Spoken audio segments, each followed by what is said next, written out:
매일 아침 외신 브리핑 신민영입니다. 간밤 미국 뉴욕 증시는 3대 지수가 일제히 상승 마감했습니다. CNBC는 애플과 마이크로소프트가 리드해주면서 나스닥 지수가 1%대 강세를 보였다고 전했는데요. 다우지수와 S&P 500도 0.6% 안팎씩 올랐습니다.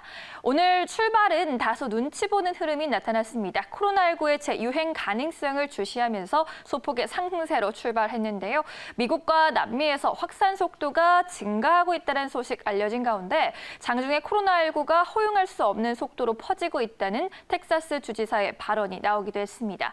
이러한 우려감 고조되면서 항공사와 카지노 기업 등 경제 재개에 민감한 섹터의 주가가 장 초반부터 내내 약세를 보였습니다. 다만 애플과 마이크로소프트 등 주요 기술 기업의 주가는 상대적으로 강세를 유지했습니다. 애플은 코로나 상황이 악화한 미국 4개 주의 매장을 다시 닫았지만 주가는 선방했는데요. 매년 열리는 월드와이드 개발자 컨퍼런스 발표가 끝난 뒤 주가가 2.6% 뛰어 올랐습니다. 애플은 모바일 운영체제인 iOS의 최신 버전도 공개했고요. 또한 맥 컴퓨터에 더 이상 인텔의 칩을 쓰지 않고 자사 제품을 쓰겠다고 밝힌 것도 호재로 작용했습니다. 여기에 더해서 아이폰 관련 무선 자동차 키 기술과 관련해 BMW의 파트너라는 점도 부각되면서 투자자들의 매기가 쏠렸습니다. 마이크로소프트 역시 IT주들의 강세 속에서 2.7% 오름세 기록했습니다. 다음 소식으로 넘어가 보도록 하겠습니다. 미국에서는 또 부동산 관련 지표가 나왔는데요. 미국의 5월 기존 주택 판매가 감소세를 이어갔고 시장 예상치보다 줄었습니다. 3개월 연속 감소세를 보였는데요. 5월의 기존 주택 판매는 전월보다 9.7% 감소한 391만 채로 집계됐습니다.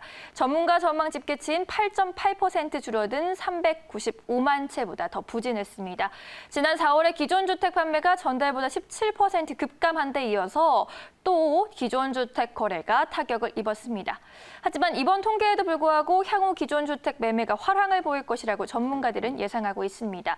마켓워치는 비록 5월에는 판매가 줄었지만 signs point to a big rebound this summer. 부동산 시장이 이번 여름에는 커다란 반등이 있을 것이라고 신호가 있을 것이라고 분석했습니다. 그리고 이미 주택 판매가 호조를 보이고 있다는 지표들이 있다면서 이번 조사 결과의 의미를 일축했습니다. 5월 수치는 팬데믹 봉쇄가 심했던 3월과 4월의 계약 체결을 반영한다면서 이 주택 판매는 경제 재개와 함께 향후 몇 개월 안에 확실히 늘어나고 하반기 수치는 1년 전 수치를 능가할 수 있을 것이라는 의견도 강합니다.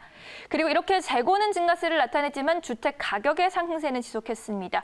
5월의 기존 주택 중간 판매 가격이 지난해 5월 대비 2.3% 상승했고요. 전 지역에서 가격 상승세가 나타났습니다.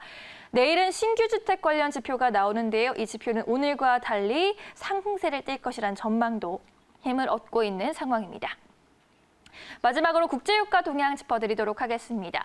유가는 3거래일 연속 상승했는데요. 7월 인도분 WTI가 전거래일보다 배럴당 1.8% 오르면서 $40 46센트의 거래를 마쳤습니다.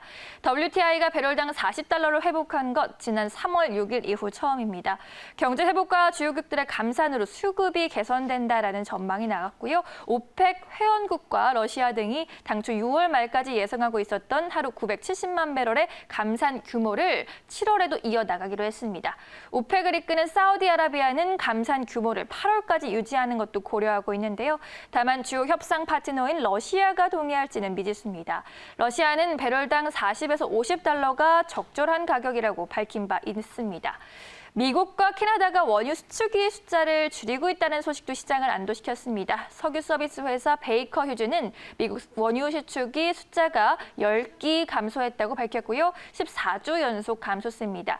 이날 주식시장이 오후 들어 반등하면서 위험 자산 선호 심리가 개선된 것도 긍정적인 영향을 미쳤습니다. 반면 아직 상단은 조금 무겁습니다. 코로나19가 재확산되면서 경제활동 정상화를 막을 것이라는 경계심 작용하고 있는데요. 이러한 가운데 뱅크 오브 아메리카는 지난 19일 2020년부터 22년까지 유가 전망을 상향 조정했습니다.